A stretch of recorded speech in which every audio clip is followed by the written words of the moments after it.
Aminata, avec les femmes pour les femmes. Sissi Aminata, avec les femmes pour les femmes. Femmes et paix, femmes et foyer. Femmes au cœur du développement économique et social. À vous la parole. Sissi Aminata, ce programme est de Search for Common Ground avec l'appui de l'USAID. Fidèles auditrices et auditeurs, bienvenue à l'écoute de votre magazine hebdomadaire Sissi Aminata. Dans ce numéro du jour, nous nous intéressons au vaste programme de réforme engagé par les autorités de la Troisième République pour la modernisation de l'administration publique. Vous n'êtes pas sans savoir que ce processus prévoit le rajeunissement et la féminisation de l'administration publique. Toutes choses qui devraient faire la promotion de l'accessibilité des femmes dans les postes de prise de décision au sein de la fonction publique. Tout au long de cette émission donc, nous allons parler des avantages de ce projet pour nous les femmes, ainsi que de sa mise en œuvre. Une fois encore, bienvenue à l'écoute de ce magazine Sissi Aminata.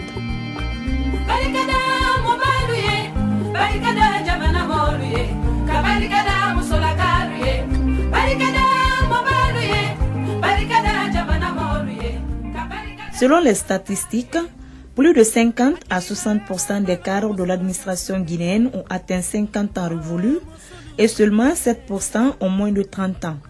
Et les femmes, malgré leur poids démographique, ne constituent que 9,7% de la population active du secteur moderne. C'est pour pallier donc à ces dysfonctionnements que les autorités guinéennes ont initié le projet Rajeunir et féminiser l'administration publique. Cet ambitieux projet vise à redorer le blason de notre administration tout en la faisant bénéficier des compétences des jeunes et des femmes de Guinée. Il sera question de former au total 1200 jeunes fonctionnaires âgés de moins de 40 ans, dont plusieurs femmes. Une manière de les doter de connaissances qui leur permettront d'assurer la relève dans les conditions souhaitées. Mais que pensent les femmes de cette initiative? Suivez leur réaction dans ce micro-trottoir réalisé dans les rues de Conakry. Ce serait une très bonne chose car les femmes, elles sont responsables non seulement de la maison avec la famille, mais ensuite responsables dans la vie sociale, surtout dans l'équilibre économique de sa famille. Donc ça, ce serait une très bonne chose quand les femmes occupent des postes de responsabilité dans la gestion non seulement de la population, mais la gestion économique. Elles pourront vraiment s'affirmer dans les postes de responsabilité qu'on va leur proposer. Je dirais aux femmes que c'est la confiance qu'on met aux femmes et il faut qu'on mérite cette confiance. Et cette confiance doit être méritée par toutes les femmes qui auront la chance de faire partie de cette mission noble qu'on va leur donner. Je vous dis, la Guinée ne peut pas se développer sans les 52%, 53% de la population. On ne peut pas négliger cette couche-là. Elle est importante. Dans tous les secteurs, les femmes doivent être impliquées. On doit tenir compte de leur présence, de leur expérience, de leur formation. Nous avons été avec des hommes, mais qui n'étaient pas aussi plus compétents que nous. Où sommes-nous, nous autres, pour encourager les femmes? Il faut l'égalité. La femme, lorsqu'elle travaille, elle le fait pour ses enfants. Elle le fait pour sa famille. C'est important qu'on se penche sur le cas de la femme guinéenne. Nous ne méritons pas tout ce que nous subissons aujourd'hui. Il y a des années passées, vous rencontrez des femmes gouverneurs, des femmes ambassadeurs, des femmes préfets, des femmes sous-préfets. On a oublié tout ça. Leur apport est important. Ce que je veux dire aux femmes, elles n'ont qu'à continuer à se battre et nous allons continuer à nous battre et faire comprendre au pouvoir que nous sommes là. Nous devons être prises sur le même pied d'égalité que les hommes. Moi, je dirais aux autorités de chercher à appliquer la résolution 1325 des Nations Unies qui demande 30% de femmes à toutes les instances. Nous voulons d'ailleurs 50% et même 60%, pourquoi pas 60%. Vraiment, nous voulons attirer l'attention des autorités sur le travail des femmes. Ils n'ont qu'à considérer les femmes, tenir compte de leurs compétences pour vraiment les mettre là où elles doivent être. Ne pas dire que ce sont les hommes qui doivent faire ça, les femmes ne peuvent pas. À compétences égales, on doit considérer vraiment l'apport des femmes. J'attire l'attention de l'autorité sur ça. Vous écoutez votre émission Sissi Aminata. Quels sont les avantages de ce projet pour nous les femmes et où en est-on de sa mise en œuvre? Élément de réponse dans cette interview que nous a accordé M. Kamara Massé, directeur général du Centre de perfectionnement administratif CPA. Monsieur Kamara, parlez-nous un peu du volet féminisation et rajeunissement de l'administration. Comme vous le savez, en 2005, notre département a procédé à un recrutement massif des jeunes fonctionnaires. En 2010 aussi, il y en a eu. Et c'est dans cette optique que le gouvernement guinéen, en collaboration avec la coopération française, a initié le projet Rajeunir et féminiser l'administration. Un projet qui vise à former 1200 jeunes fonctionnaires sur l'éthique des services publics. Donc le projet a commencé en 2012 et prendra fin maintenant en 2016. Ni c'était les raisons qui sont dues à la maladie à virus Ebola, on aurait déjà fini avec ce projet cette année. Donc depuis 2012, nous avons formé 2 promotions, donc ce qui fait 800 personnes à raison de 400 par promotion. Et là, nous avons enregistré 482 lauréats, des jeunes fonctionnaires qui sont admis au test final qui a été organisé par Sciences Po Bordeaux. Et ces jeunes fonctionnaires bénéficient d'une attestation de Sciences Po Bordeaux en management, en administration et sur les NTIC. Je voudrais dire que l'accès à la formation, c'est par voie de concours interne que le département organise. Pour le premier concours, nous avons enregistré 3750 candidats. Il y a eu 400 admis. Et pour le second concours, on avait enregistré aussi 3800 et il y a eu aussi 400 admis que nous avons formés. Donc, les intervenants à la formation, il y a d'abord le centre de personnel administratif que j'ai l'honneur de privilège de diriger. Il y a aussi Sciences Po Bordeaux qui intervient avec le CPA. Il y a l'Institut français de Guinée qui intervient sur la partie, sur la rédaction administrative sur les musiques. Et il y a un cabinet de la place que nous avons retenu les CREFI pour la formation en informatique et en IT. Et quel peut être l'avantage de ce projet pour les femmes? Bon, l'avantage c'est que d'abord, parmi les lauréats, il y a eu 71 femmes qui ont été certifiées. L'avantage, c'est d'abord la formation. À tout moment, on parle de l'émancipation de la femme, on parle aussi égalité femmes-hommes. Non, mais par rapport même au poste de responsabilité. Mais si les femmes ne sont pas bien formées, si les femmes n'ont pas les mêmes compétences que les hommes, madame, vous êtes d'accord avec moi que ça va être très très difficile. C'est bien beau de miser sur la nouvelle génération. Les personnes qui bénéficient actuellement de la formation, c'est des jeunes, dont les femmes. Que prévoyez-vous pour les autres femmes qui sont au niveau des postes de prise de décision, qui n'ont pas l'accès à ces formations et qui sont pointées du doigt, soi-disant qu'elles sont mal formées?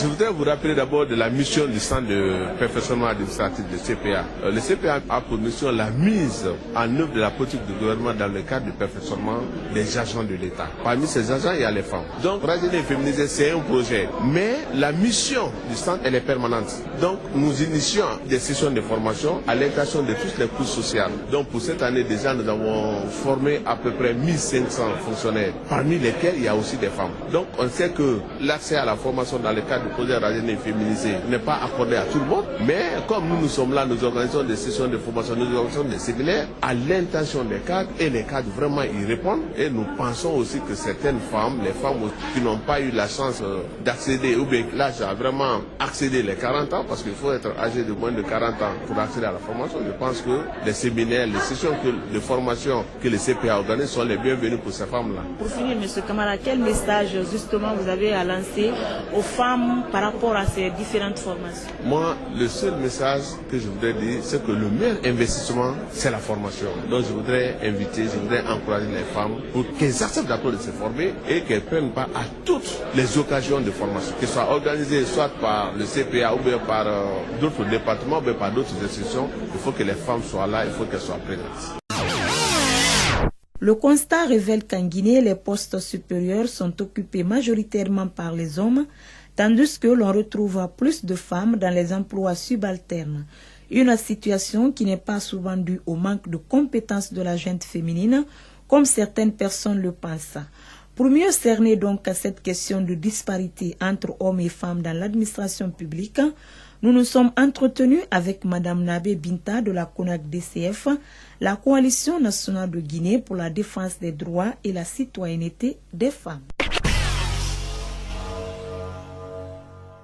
Madame Nabé, le constat révèle aujourd'hui que les femmes sont moins représentées au niveau des instances de prise de décision dans l'administration guinéenne et l'État vient d'initier un projet de féminisation. Et vous, en tant que membre d'une coalition de défense des droits des femmes, que pensez-vous de cette initiative? C'est vrai, beaucoup de choses sont en train d'être faites aujourd'hui par le gouvernement. Ce que nous voulons, on n'a pas atteint ça encore. Si je prends le niveau du gouvernement, il reste à désirer, il faut le reconnaître. Sur près de 40 ministres, on en a combien? 4. Si vous prenez les institutions républicaines, si vous prenez les gouverneurs, une seule, les préfets, 2, si je ne m'abuse. Donc il reste encore à faire. Là où les décisions se prennent, là où tout se discute, si les femmes ne sont pas là, je ne vois pas où est la féminisation de l'administration. Parce que quand on parle de l'administration, ce n'est pas ces femmes qui sont à la base. Il y a combien de directrices nationales? Il y a combien de secrétaires généraux? Je pense que ça, ce n'est pas une réalité pour nos femmes. Nous ne constatons pas ça. Il y a aussi que le ministère qui est chargé de l'application de la politique nationale en termes de droits des femmes n'est même pas présent sur le terrain. Si vous prenez une région, c'est une seule personne qui représente toute une direction régionale d'un département. Prenez à l'image des autres départements. Donc, dès que le département qui est en charge de la femme occupe encore ce plan-là, ça veut dire que les femmes ne vont pas progresser. La Guinée est partie prenante de toutes les conventions internationales, mais aussi la déclaration solennelle des chefs d'État africains sur l'égalité entre les femmes et les hommes. Donc, cette parité au niveau des instances de prise de décision nous est consacrée. Ça existe. Nous pouvons les interpeller par rapport à ça. Ensuite, au niveau des instances politiques, il faudrait que les femmes ouvrent les yeux. La loi nous accorde au moins 30%. Le parti politique qui n'a pas pris de femmes sur sa liste, il faut au moins 30%. Au moins, on n'a pas dit 30%, mais au moins, ça veut dire qu'il faut aller au-delà. Ça, c'est au niveau local. Maintenant, dans nos ambassades, il y a combien de femmes? Dans les institutions internationales, combien de femmes sont promues par le pays pour représenter le pays dans ces institutions? Vous voyez? Donc, ça, c'est des problèmes. Donc, la loi sur la parité, là, il faut que le ministère de l'Action sociale se dépêche à déposer au niveau de l'Assemblée. Le Code civil révisé, il faudrait que le ministère arrive à déposer ça au niveau de l'Assemblée pour que ça soit adopté. Certains responsables pointent du doigt la non-qualification des femmes pour assurer les hautes fonctions. Que répondez-vous à ceux qui pensent ainsi? Je m'inscris en faux par rapport à cette affirmation. C'est une affirmation qui n'est pas réelle. C'est comme si on disait entre l'homme et la femme qui est intelligent. Est-ce que, avec tout ce que la femme fait pour entretenir une famille et autres, ça veut dire qu'elle n'est pas intelligente? Ça veut dire que l'homme est intelligent plus que la femme? Non. Les enfants, les filles et garçons vont à l'école. Ceux qui sont responsables aujourd'hui, ils ont étudié dans quelle école pour être là-bas? Ils ont étudié avec les mêmes filles, ils sont ensemble. Et s'ils sont compétents tous, on est là, on connaît qui fait quoi, on les connaît, on les observe. Pourquoi on est encore dans des problèmes dans ce pays-là? C'est parce qu'ils sont tous incompétents. Donnez l'opportunité aux femmes de voir ce qui va se poser. Prenez tous les départements ministériels, partout où c'est les hommes qui sont là. Regardez les domaines dans lesquels ils doivent intervenir. Qu'est-ce qu'ils ont apporté? Donc il faudrait que la confiance en soi renaisse chez les femmes. Notre souhait aujourd'hui est que les femmes accèdent aux mêmes droits que les hommes dans les nominations, mais il faudrait aussi que les femmes acceptent de se former. Vous avez sûrement un message à lancer à nos sœurs qui occupent les postes de prise de décision dans notre pays. Et je dirais à mes sœurs qui sont à des postes de responsabilité aujourd'hui de redoubler d'efforts, de se former, de s'informer, parce que celui qui a la formation a plus d'arguments. Et plus tu as l'argument, plus tu es fort. C'est ça. Donc ils n'ont qu'à inviter les autres sœurs à des formations, montrer les opportunités pour leur formation. Ils n'ont qu'à tendre la main pour avoir l'expertise qu'il faut. Pas pour celles-là auxquelles elles tendent la main, mais pour elles-mêmes, parce qu'il y a des expertises qui peuvent les guider pour qu'elles progressent, pour qu'elles s'affirment à leur poste de responsabilité. C'est très important.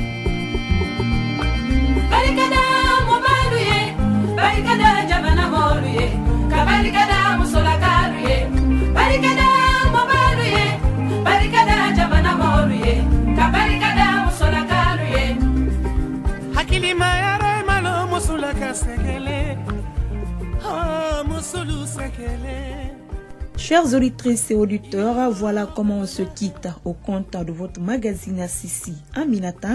Il était question dans ce numéro des avantages du projet rajeunir et féminiser l'administration pour nous les femmes.